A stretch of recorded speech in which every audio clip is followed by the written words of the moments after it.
All right. I think we start with some announcements as we always do. So, Muriel, are you moving the slides? I am. Yeah. So why don't As we soon go? as it cooperates. So welcome everybody to the third and final session. Congratulations for everybody who's done the homework and committed through all three sessions. I will tell you before we dive into all this, you guys did some amazing work. It was really impressive to see the work that was pulled together. So we'll go through all of that today. But we've got a couple of announcements, and then we'll get into the meat of all of this.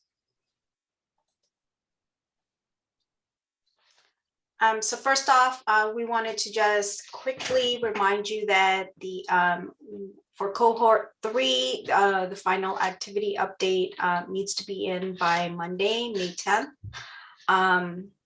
Was there anything else that you wanted to add to this one, Alana? No, just for individuals that are part of cohort 3, we've added some additional programmatic questions since it's the final activity report, and the invitation to complete that is via Qualtrics. So just make sure to look out for it in your email. There was an email that came out on Monday morning, so a reminder. Then we also have some upcoming events here for Tuesday, May 4th, which is next week. Wow, it's the webinar, Sugar and Oral Health Messaging Implications for PSC Change. You'll see here we have the presenter with Kristen Kearns, assistant professor for UCSF School of Dentistry. Don't miss that one. Register with the link, with the ucsf.edu/events. And then on Thursday, May 13th, same time as right now, there's a work in progress call. Is this for everyone? That is correct. That's for all fellows. So for cohort 4, that'll be the first work in progress call that they'll be able to join. And that is moderated by Dr. Summeray. And then last but not least, we have the op-ed project, which is Thursday, June 10th. It's a 9 a.m. to 6 p.m. There is a limited seating for 30 people. We hope that those in the new cohort would sign up for it. We do have priority. Let me know if there's anything else you want to add for that one, Lana.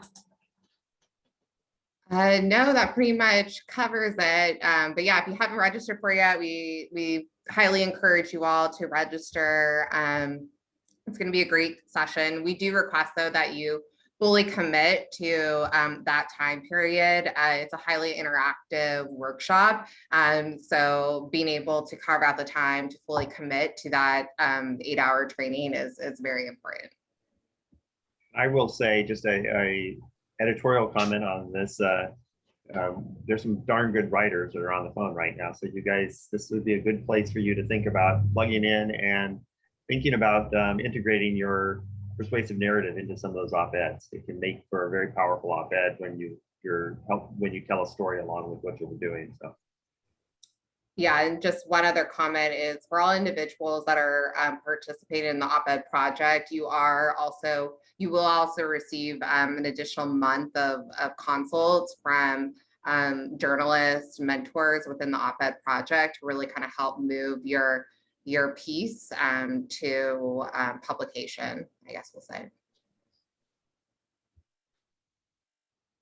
Thank you for that.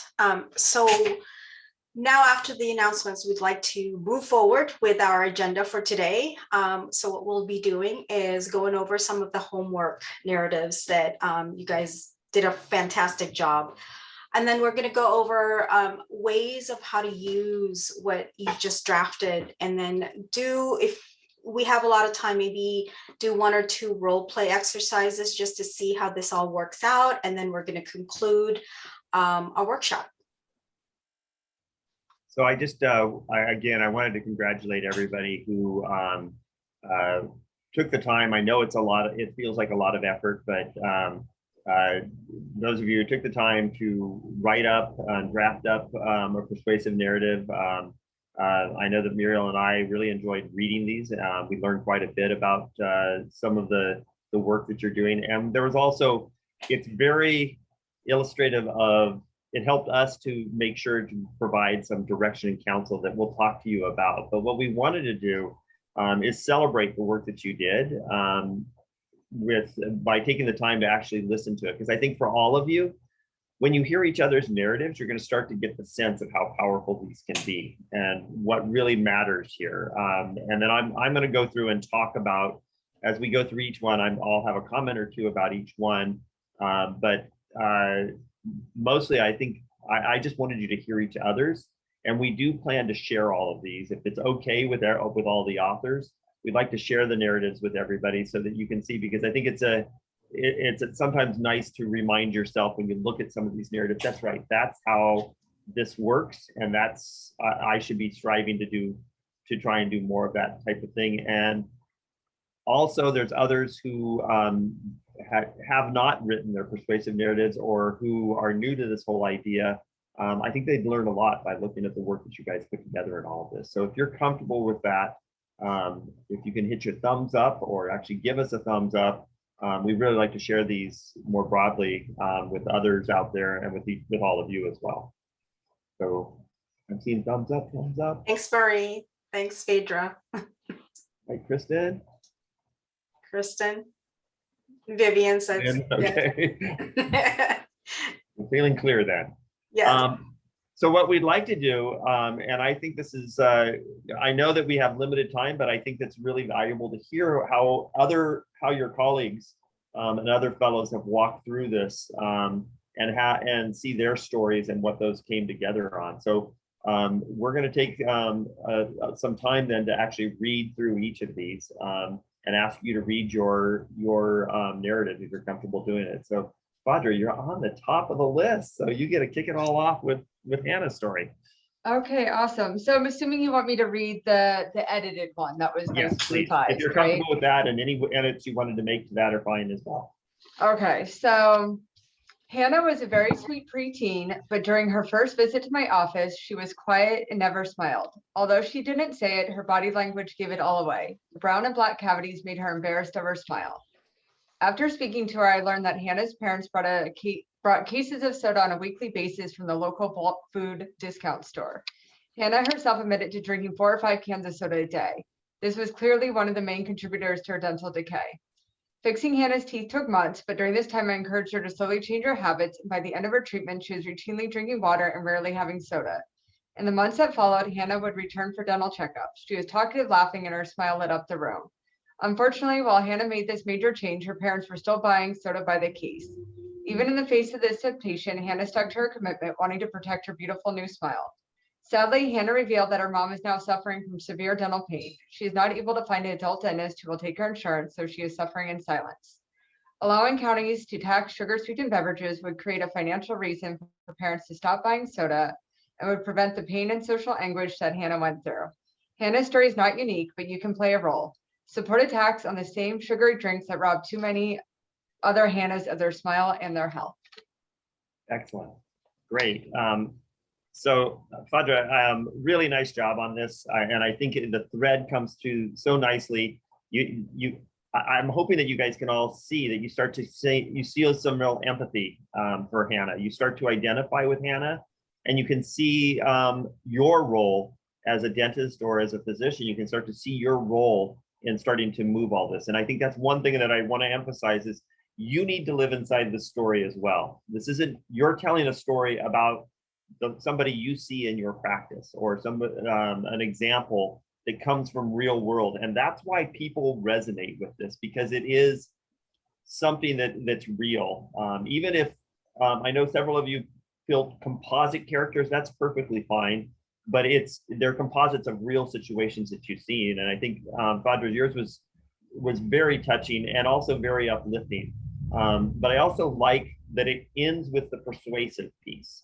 So once you've built the character, now you've come in with this persuasive, this is what I want you to do, because you've identified who your audience is and how to lift that up and move it forward.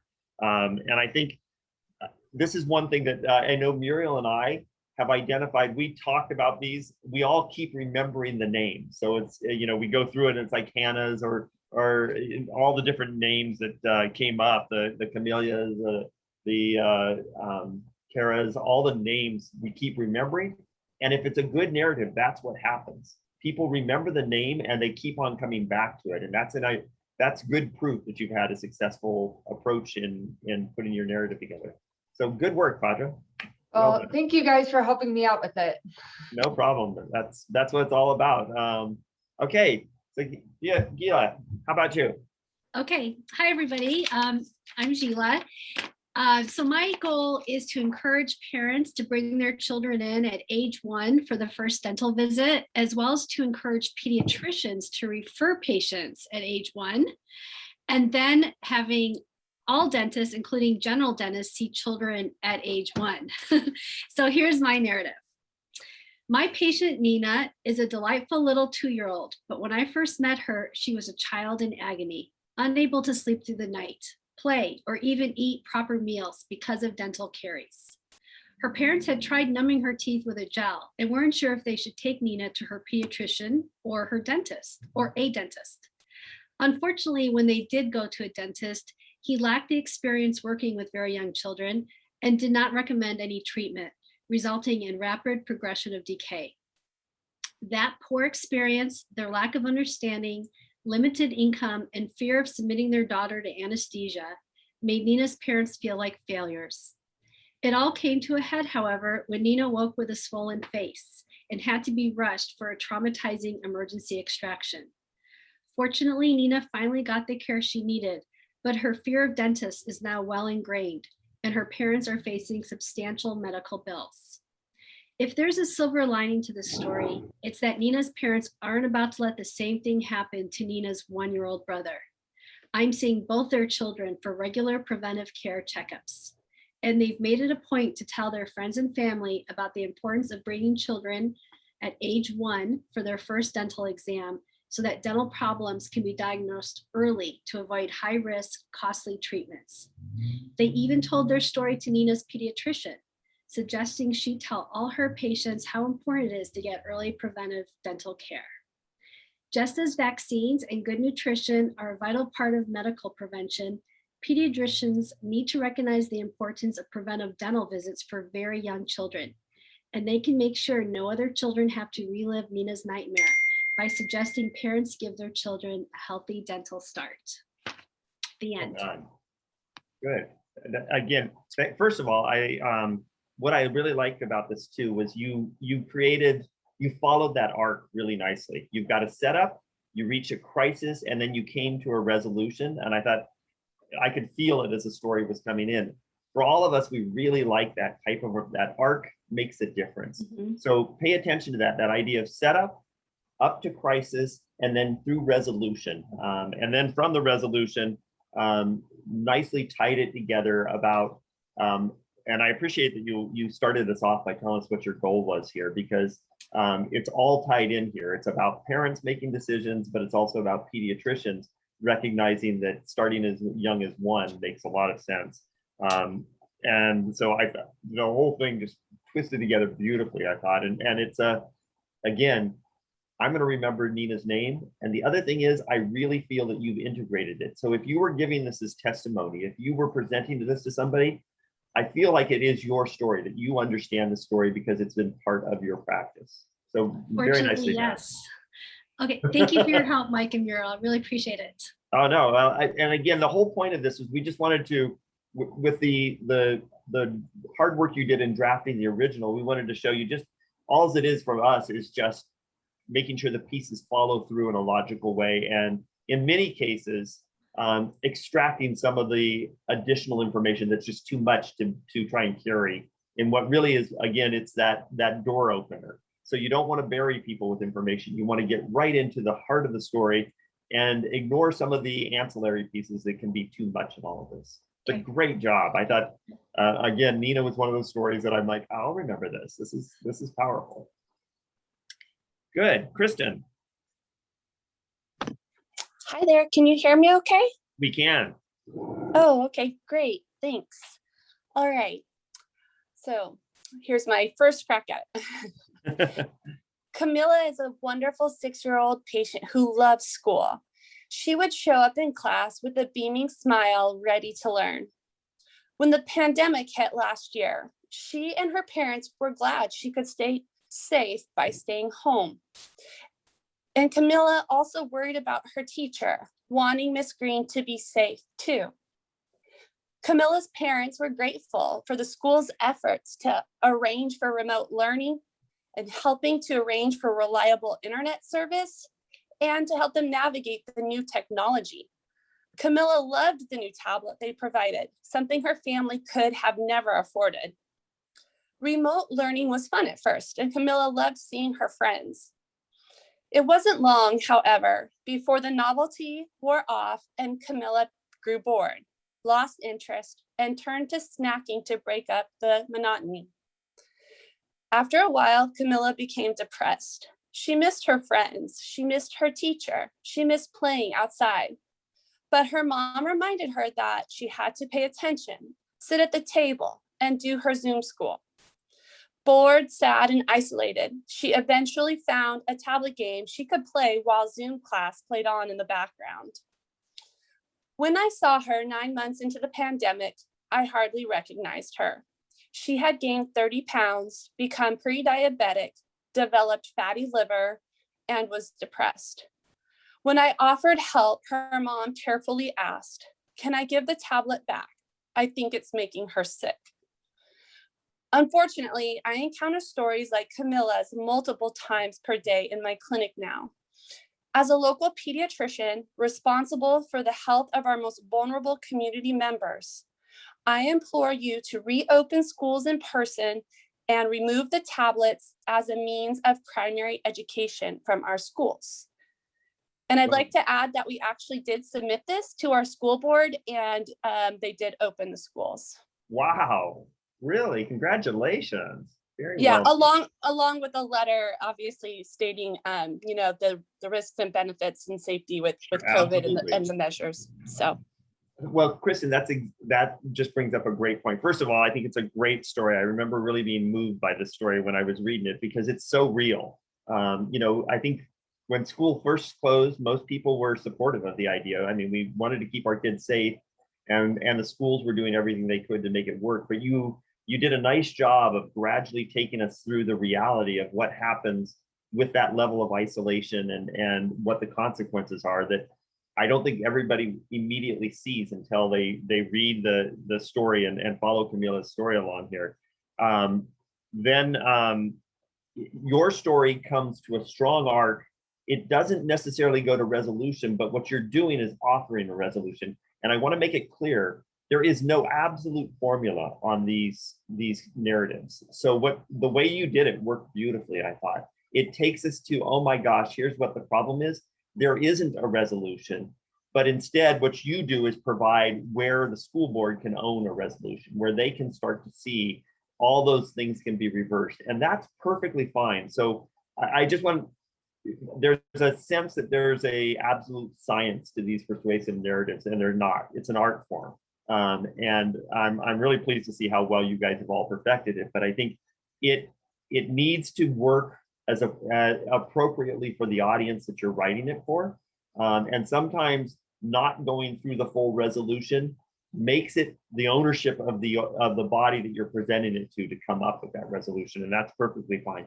And then the other thing you just said, Kristen, which I think is great because it's something we always recommend, is that leaving behind, as much as the narrative creates this emotional tie and a real emotional fix, and people will remember Camilla's story, it's really important sometimes to have those factual information as well. So to have additional pieces behind this, again, think of this as a door opener that gets people engaged, but then decision makers often are going to need more concrete information. And that's where that information comes in. Try and keep the two separate so you don't overlap them. One is going after the heart and soul, the other is going after the mind. The combination is really powerful when you're dealing, especially with decision makers and policy makers. So the way you handle it, Kristen, is perfect. That's exactly how I would have recommended handling it as well. So congratulations, by the way, too. That's fantastic news. I did have a question for you guys, but I don't know if this is the right time for that. Go for it. No, it's fine, because this is the core of what we wanted to do right now. We can address everything through these narratives right now.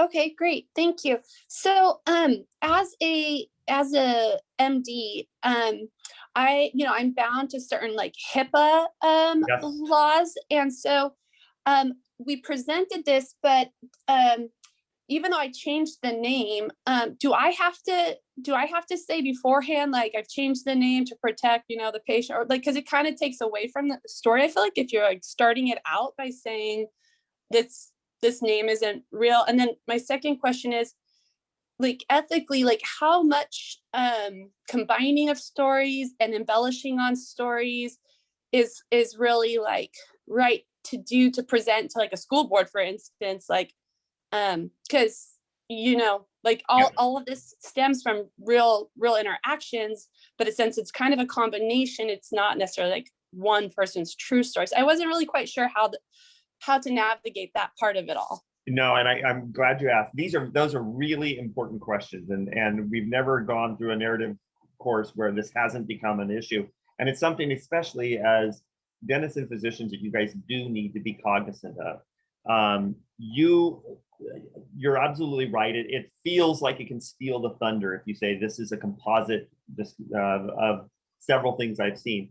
Nevertheless, there's value in doing it. We'll often start with, let me tell you a story about one of my patients. I'm going to call her Camellia. So at that point, I've identified that that's not really her name. I don't say, I'm not going to use her name to protect her. I've just said, I'm going to just call her Camellia. So what you've said is it's a story about something that's real in your practice, but it's a different person. And I think it's worthwhile to break that out, especially if there was a chance they could identify Camellia in her class. When you say a 6-year-old, you're now at a certain, it's just, that's one classroom. She could be identifiable. So it probably makes sense to say, I'm just going to call her Camilla, or I'll just use the name Camilla here. And everybody will understand, okay, so you're using a pseudonym, that's perfectly fine. Your second issue about the combined story, different stories coming together, is just as important of a question as well. I don't feel the need that you have to tell people this, but if people ask about it, you can say, this is a combination of things that I've seen in my practice. I was melding them together in this story. It's up to you whether you do that or not, but the composite stories we do all the time, and several of your peers have done the same thing with their stories, that these are composites of things they see in their practice. But what you want to do is make it very clear, these are all real situations that we're seeing, but for the convenience of the story, I pulled them together into a composite with a student that I'm going to be calling Camilla. Does that help, Kristen? Does that explain that, and everybody else on the call? Are you guys comfortable with what I'm talking about there? Okay, I know this is a more challenging issue because you are creating. There's an element of fiction in this, but it's all based on what you really are seeing in your practice, and that's important.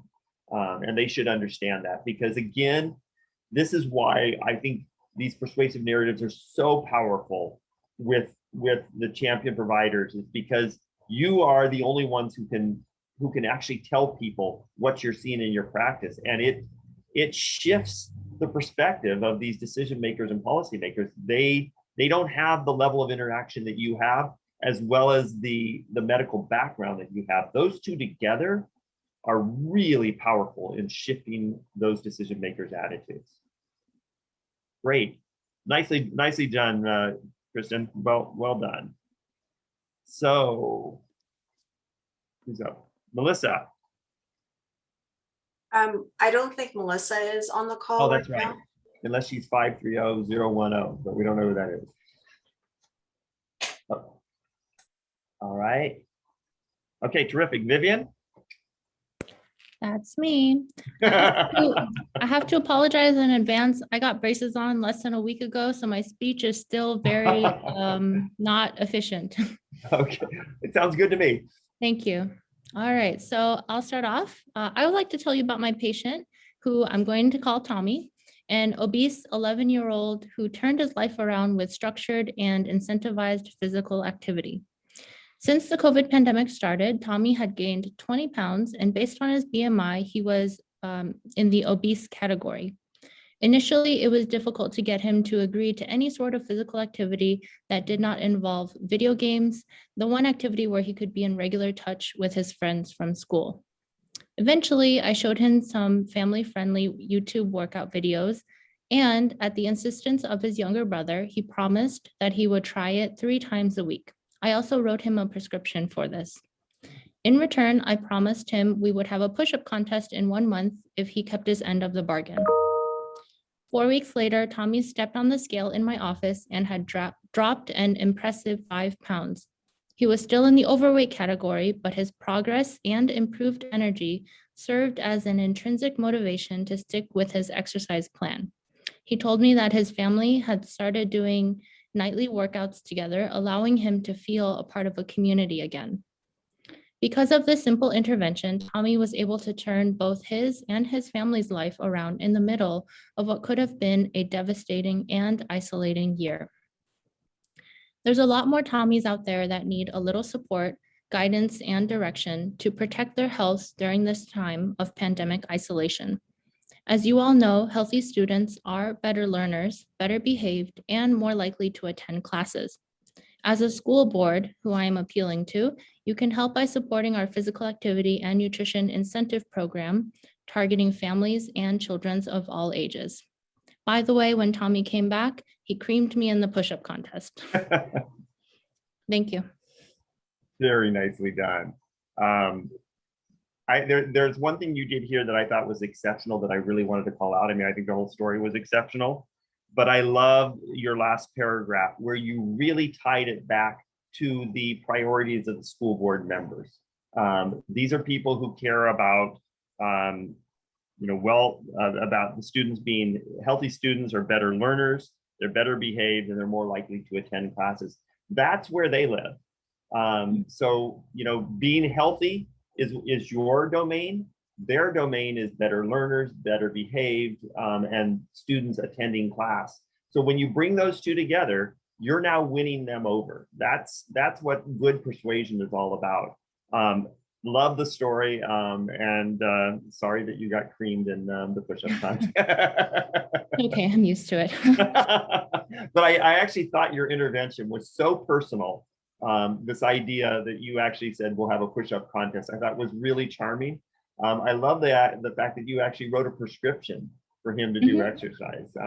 They were nice things that I think we don't all understand. Those of us who are outside of the medical practice, we don't understand that kind of humanity coming in. We don't see it. And so when you introduced it, I thought, wow, this is somebody who clearly really cares about these kids and connects with these kids at a very personal level. So I thought it was a really well done job. And again, that you hit on the things that mattered to the school board, that was really powerful. Thank you so much. All right, Madhu. Hello, how are you all? You are on. Yes, thank you. So I was happy that I was able to go over the narrative with Mike and Muriel last evening. I'm going to read their edited version. This is about a young girl, and I'll go on. Kalea was a cheery 11-year-old who loved her family and her rich social life. But when I first met her in the clinic, she was depressed and suffering from childhood obesity. As I spoke with Kalea, I learned that the 17-year-old brother she idolized, a standout player in his high school baseball team, had recently suffered a stroke and was in therapy to relearn how to walk and talk. When the doctors explained to Kalea's parents that the stroke was probably connected to her brother's diet and weight, Kalea became doubly concerned. At home, her mother and abuela were amazing cooks. There always seemed to be a pot of carne on the stove and fresh homemade tortillas. Her abuela loved to spoil the children with a Coke and encourage them to drink tall glasses of orange juice or licuado, which was rich with whole milk. Was this what gave her brother a stroke, she wondered. Fortunately, I was able to connect Kalea to a series of free nutrition classes offered by the county's migrant education program. Kalea was a sponge. She had not only attended every class, but she began searching on her phone more about how to read nutrition labels. She made it her mission to work on eating healthy, buying healthy food, and getting regular exercise, not just for herself, but her whole family, and especially for her recovering brother. The last time I saw her, Kalea's smile was radiant. She was brimming with pride as she told me about the cooking classes she had taken and her expertise in reading nutrition labels. Just last week, she said she had an amazing day with her whole family, walking to the park, holding her abuela's hand and sitting with her brother, enjoying the nutritious picnic she had helped him make. The entire family had lost weight and were feeling better than ever. She confided in me that she had gotten her whole family to join her for some of these nutrition classes, and her mom was always now always takes her shopping since Kalea was the family whiz at reading nutrition labels. Her friends call her Miss Healthy, she giggles. But what really made the day special, Kalea told me, was her brother has improved so much and that he was able to teach her a few baseball tricks. With his coaching, maybe she'll join the school's baseball team this spring. Nice. Very well done, Madhu. Again, your arc is so impactful. When the brother having a stroke at that early age was just, it knocked me off my chair when I was reading your story. I thought, wow, you don't even think about those realities. And then seeing through Kalea's eyes how that impacted her and how it became her thrust to try and eat more healthfully was really some powerful stuff in all of this. Again, a great job with all of this. I just thought it was a really powerful story, and one that it's going to stick in my mind. I mean, you don't think of a teenage boy, especially somebody who's an athlete, having a stroke. So it was a very powerful story. This would be a hard one to forget. Like I said, it stuck in my mind when I read this. Thank you.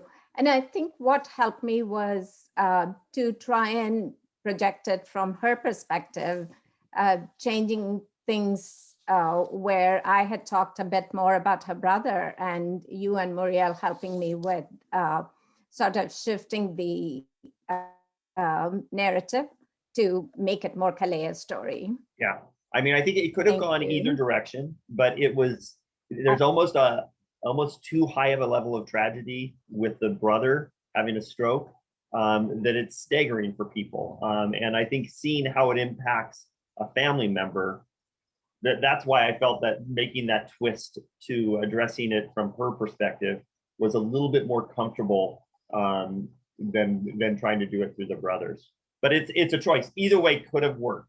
But I just thought that might be a more compassionate, less frightening way of trying to move that forward. But great job on that. Really nicely done. Thank you. And Marie, you get to finish up for us. Thank you so much.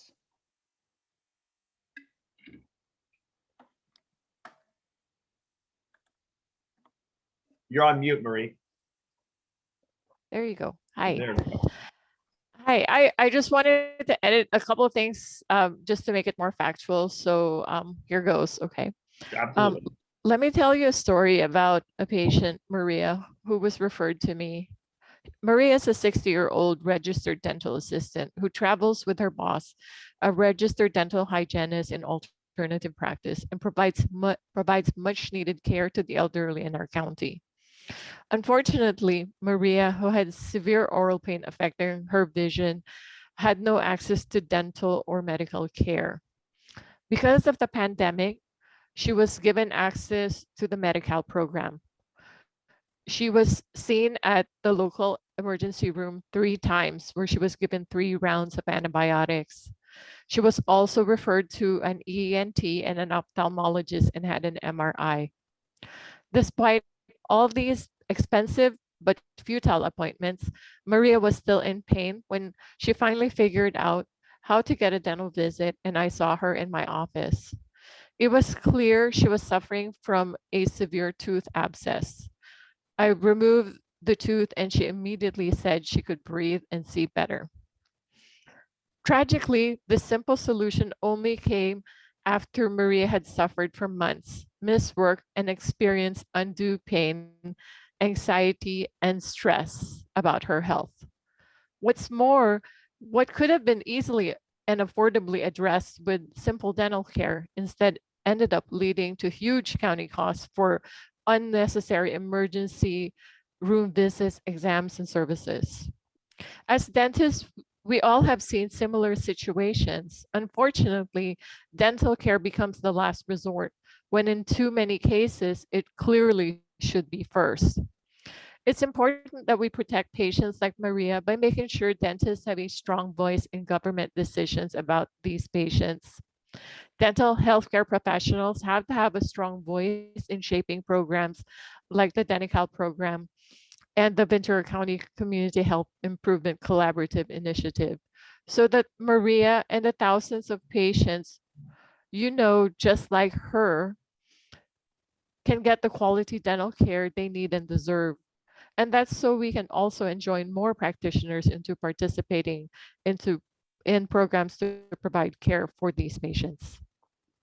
Good, nice improvements on that, Marie. That was perfect. I'm really glad you added those, a couple of those things, and some of this was some clarification that I wasn't sure. So it was nice how you've changed some of this to make it work. I think it's another really impactful story about when we're looking at this. This is where we're running into problems. Is that people have misperceptions and they are addressing things without putting, in many cases, the dentist as a priority out front.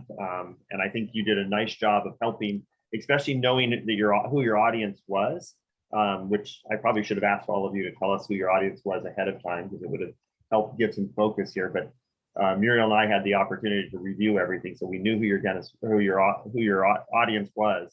And I think this really helps them rally around this idea of, as dentists, we need to be out front, we need to be in front of these decisions, and we can't allow that to be a secondary consideration when we're moving forward, and making decisions that really matter to patients and how their care is taken care of. So really nice job here.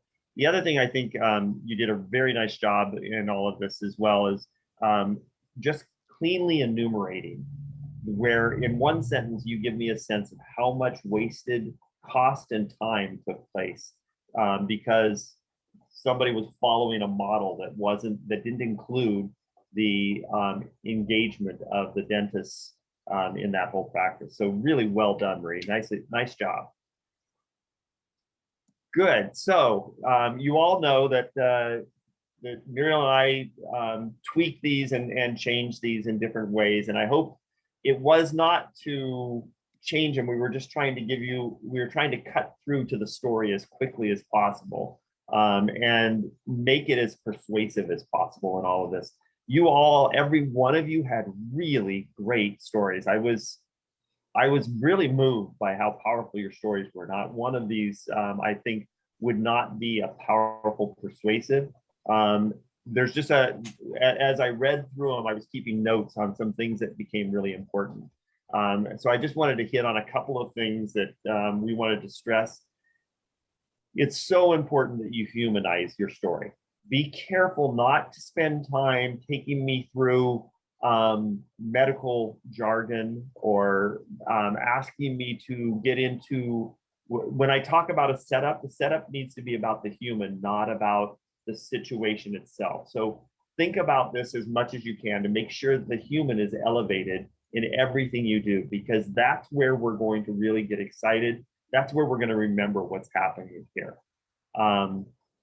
The second thing is make sure the goal in what you're going to do as a champion provider is that you're basing this on your experience. If anybody can tell a story about a sick child and the need that they have, nobody but you can tell the story about what you see in your practice and how you're addressing these crises in your practice. This is, I would say, this is the most important thing you can take away from the champion provider, is that you have a story to tell that will shift people's attitudes.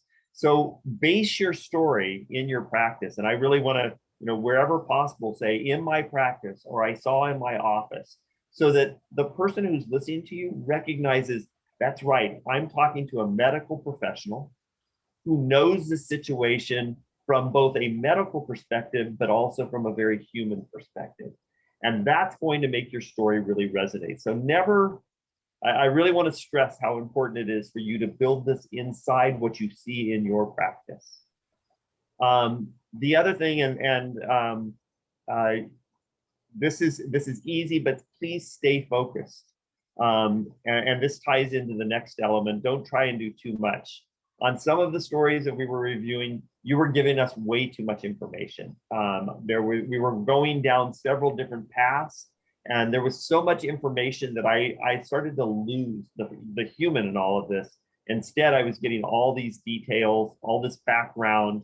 I was getting what day the appointment was made. Those types of things don't matter to me. I want to get right to the human being in here. And I would suggest that most all of your stories, even in our rewrites, still are a little long. So the more you can jettison the detail and get right to the core of the thing, the better, but also stay really focused. So if you're going to tell a story about one person, really stay on that one person. The more you move and fade into their school life or into their other extraneous things, the more I'm kind of going, okay, I'm not as engaged any longer. I really want to know about this person and this one issue that we're dealing with.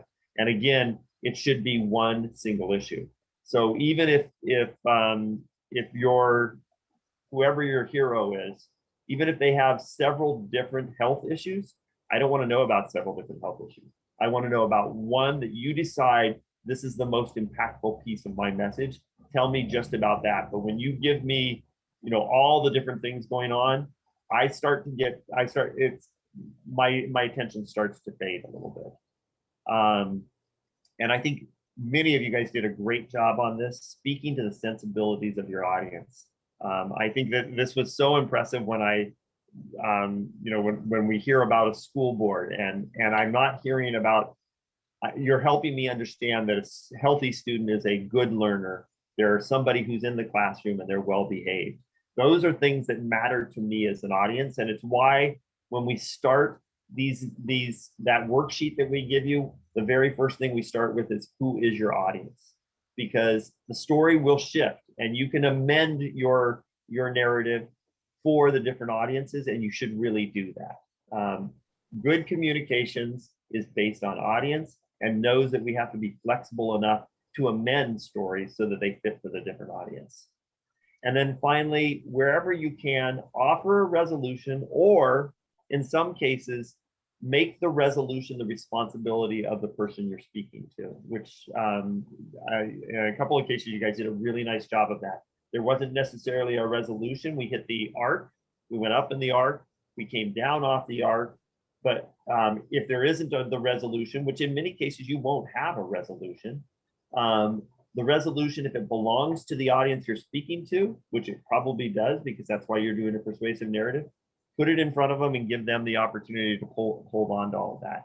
So I'm going to take a breath. We've only got 10 minutes, but I want to use these 10 minutes to answer any questions. And then we have some recommendations on how to use the narrative. But I wanted to just make sure that we haven't run through this too fast. I hope you guys didn't mind that Muriel and I took some editorial license on trying to do this, but we did it because we really wanted to give you a sense of, this is a meaty piece. And secondly, you guys have great stories. I know every one of you guys could probably tell me 10 other persuasive narratives on different items. And that's what we want you to do. Don't feel that this is your persuasive narrative. This is the only one. I want you guys to start developing narratives all the time. Every time you walk in front of an audience, every time you're presenting to somebody, every time you're working with a group, think to yourself, where's the story that I can pull up in all of this? It's going to crystallize this issue for people and make them really buy in. So any questions or comments from anybody on all this?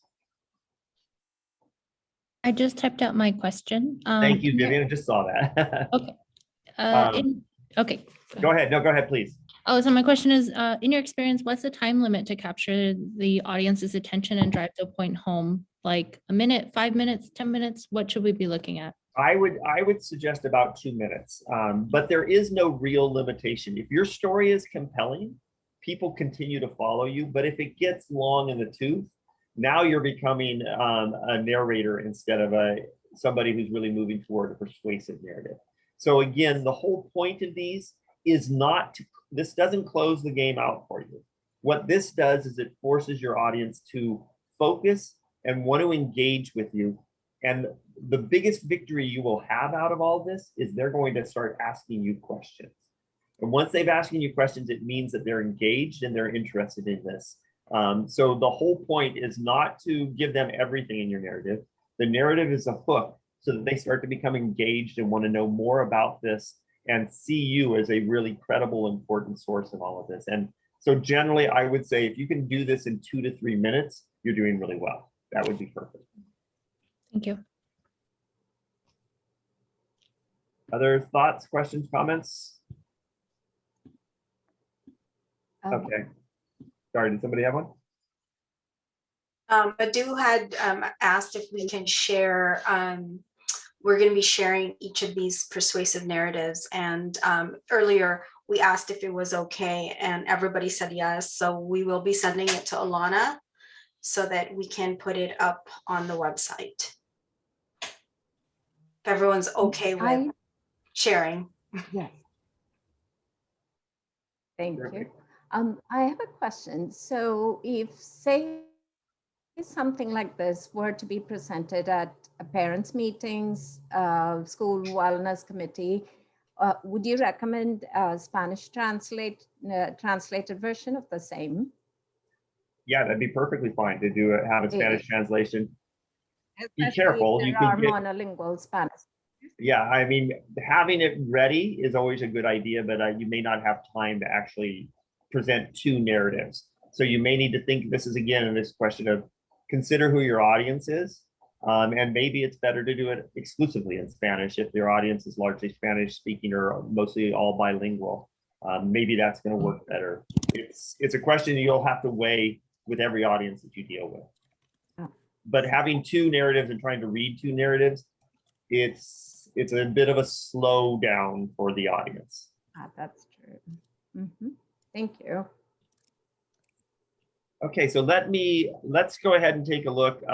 By the way, just on the sides are different narratives that we've done, and I'm just showing you different ways. The previous one was actually, they did theirs as a video, and they actually scripted out and had and did their narrative as a full video with 2 actors going back and forth. I thought they were crazy when they told me they were going to do this until I saw it in execution, and they did it to the LA County Board of Supervisors, and they ate it up. I was really impressed. So I tell you this just because there's so many different ways that you can work with your narrative. The one that you're looking at here was actually presented as a 2-sheet leave behind. So they had this a simple leave behind with some facts and figures that were attached to it just to help carry the story forward. So that this was another example, but you can, I think narratives are best when they're oral and when somebody's actually telling them, and ideally it's you telling them. I think that they're most powerful in that sense. I would suggest to you, if you're comfortable with your narrative, once you know your narrative, try not to read from a script. Instead, think it through and then just tell the story. It's so much more real when you're making eye contact with somebody and they know that you know the story because it is your story. So if you can do it orally, that's ideal. In testimony, we often see it just read because people are uncomfortable. It's a bit intimidating. There is nothing wrong with reading it. And especially since you're reading it usually to a board of different people, that's fine because you don't expect the same level of personal interaction. A leave behind is always a good idea. And you might always want to think about, I can't remember Chris, was it Christy? Who just had the win? Was it Kristen? You guys just had the big win, right? Where the board actually passed it. And you did exactly the right thing. You not only had the story, but then you had facts to go along with it. So the facts, a fact sheet to support this and bring in the evidence. Great way to do this.